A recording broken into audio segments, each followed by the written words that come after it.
ऐसा नुस्खा? बिल्कुल बिल्कुल, मैं बताता हूँ। देखिए, मेरे मौला इमाम रिज़ा अलैहिस्सलाम के ज़माने की बात बता रहा हूँ। इमाम? जी हाँ, 8वें इमाम इमाम रिज़ा अलैहिस्सलाम के ज़माने की बात है कि उनके पास एक शख्स आया, कहने लगा मौला मेरे दांत गिर गए और मैं क्या करूं। और वो किसी ने दुश्मनी में कोई गर्म चीज़ खिलाने के बाद बर्फ़ उसके मुंह में रख दी, उसके एक एक करके दांत गिर गए उसके। तो वो परेशान था, अब कैसे वापस उगाया जाए। तो वो मौला के पास हाजिर हुआ, उनकी खिदमत में उसने बड़ी दरख्वास्त की कि मौला मुझे कोई इसका हल बताएं।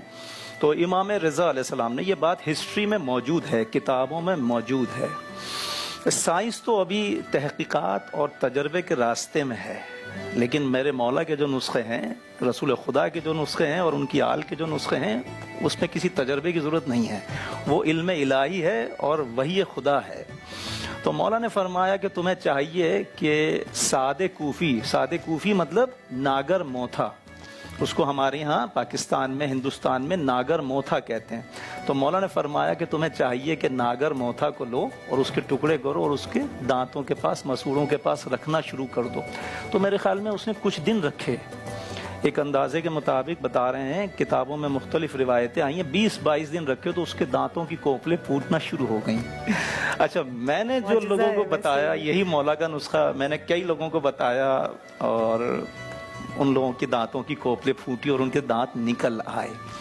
अच्छा, जो शुगर पेशेंट होते हैं उनके दांत क्यों गिरते हैं और शुगर पेशेंट के अलावा भी दांत जल्दी क्यों गिर जाते हैं? मौला ने फरमाया कि मीठी चीज खाने के बाद या गर्म चीज खाने के बाद कोई ठंडी चीज या बर्फ का पानी या बर्फ इस्तेमाल नहीं करें, उससे दांत गिरना शुरू हो जाएंगे।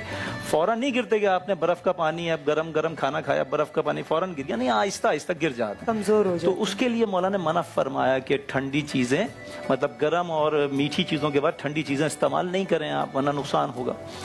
अच्छा, अब जो चमकाने वाली बात है, इसी इमाम ने, हमारे इमाम रिज़ा अलैहिस्सलाम ने फरमाया कि मंजन की तरह से उसको पीस लीजिए, जैसे मंजन को पाउडर बना के पीस लेते हैं।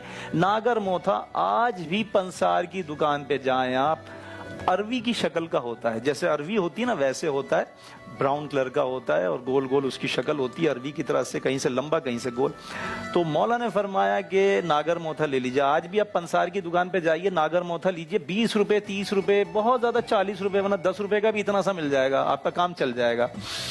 तो नागर मोथा लीजिए, उसका पाउडर बना लीजिए, उसको हमाम दस्ते में रखिए, कूटिए, पाउडर बारीक सा बनाइए, उससे आप मंजन की तरह से उसको यूं करके साफ कीजिए दांत। आप देखेंगे एक हफ्ते के बाद, आप एक हफ्ते से पहले आप तो फोटो खींचिए, सेल्फी खींचिए अपने दांतों की, और एक हफ्ते के बाद दोबारा सेल्फी खींचिए, आपको सब फर्क साफ नजर आ जाएगा कि मैं सच कह रहा हूँ या झूठ कह रहा हूँ। नहीं, हमें यकीन है, क्या बात है कि आप जो कह रहे हैं बिल्कुल सच कह रहे हैं, क्योंकि आप ये तिब्बे नबी कि नुस्खों की रोशनी में गुफ्तगू कर रहे हैं, इसलिए पूरा यकीन है। मैं अपनी तरफ से कुछ नहीं कर रहा। अच्छा, कल भी जो मैंने शुगर पे एक बात की, मैं बिल्कुल आऊंगी आपकी तरफ। इस वक्त लेंगे एक छोटा सा ब्रेक से जब वापस आएंगे तो आपको मालूम